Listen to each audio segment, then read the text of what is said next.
Hey there. I'm out here in the woods surrounding our cabin looking for a tree. Not just any tree, but a particular tree. And thought I'd bring you along with me. And got a little project that I need to work on. This is what it looks like in our woods. Always carry a good stout walking stick. That's an interesting tool to have in your hand, especially when you have to knock spider webs down. You can also deal with a nasty pit viper up close and personal. Or you can simply move him out of the way. Let it go about its business and you go about your own business. Let's go find that tree I'm looking for. Let's see if this thing will focus and get a close-up of something.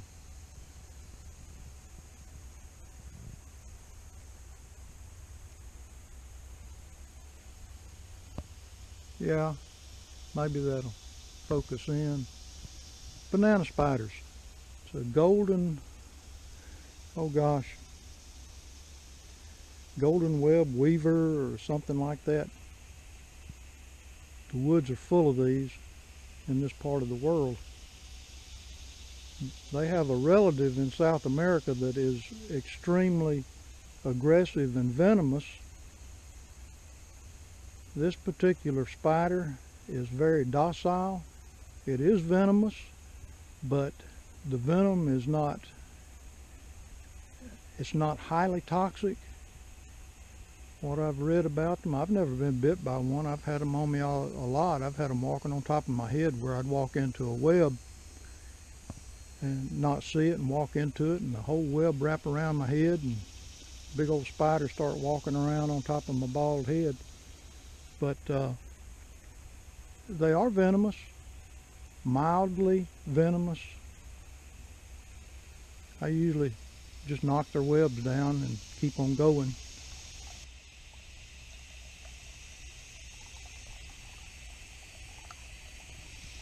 Our neighbor's working on clearing the property line. And he's cut down a really useful resource for friction fire making. That's tulip poplar trying to come back from a stump, and it had a bunch of these long, slender, straight shoots coming up. I'm gonna have to get back here and collect this stuff, turn it into hearth boards and spindles for making friction fire.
That's a little bottom, wet bottom, adjacent to the cabin. A long time ago, the school, which is a few hundred yards from here, cut trails through these woods, built a little footbridge, and the kids, one of the classes for the kids was to build birdhouses, and they'd bring them out here in the woods and hang them on trees.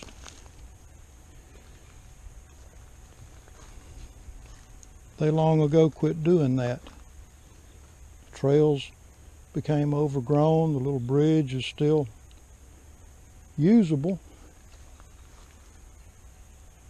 but it's starting to get into pretty bad shape. I have no idea what this is, but that's really pretty. Neat fungi. The one that I showed you a minute ago growing on the dead tree, at the base of the dead tree, is a type of reishi that grows in this part of the country.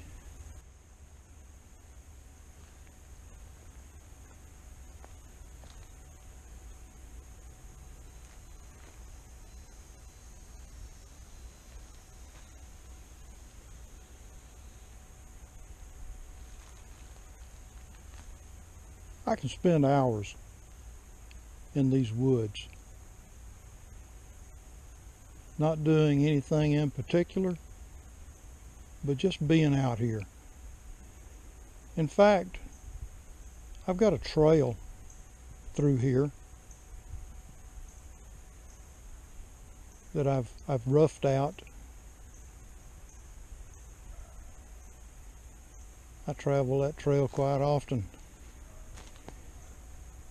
A couple hundred yards ahead of us, there's a mound that to the eye really doesn't belong there. It's out of place in the woodland setting that we have here. And back in 1790, a gentleman by the name of Ellicott passed through here surveying the 31st parallel. 31st parallel became the extreme southern boundary of the United States in 1790. And the way he marked what became known as Ellicott's line, they built mounds of dirt. And I've got a picture somewhere in my picture file of my GPS on the top of that mound. And it's uncanny how close to 31 degrees, I mean within feet, that the mound is to the 31st parallel. Well, the search for that perfect tree is going to have to continue. What I'm looking for is a suitable sweetgum tree to harvest sweetgum balls from. I have found several huge sweetgums that are really bigger than I care to fool with, taking them down just to get the sweetgum balls off of them. And where they would fall would be a nightmare. And this thing here behind me, I call that tree Bob Gnarly. Yeah, Bob Gnarly. It's one of my visuals that I use as a trail marker without obviously cutting the trail. And when I get to Bob Gnarly, I know which way to go to cut through that wet bottom that we walked through to get back to the cabin. Thanks for coming with me. The search is going to continue for that perfect sweetgum, and what I'm going to do with the sweetgum balls is harvest them and tincture them to make a powerful medicine out of, powerful antiviral. Thanks for watching. Thanks for subscribing. We'll see you on the next one, folks.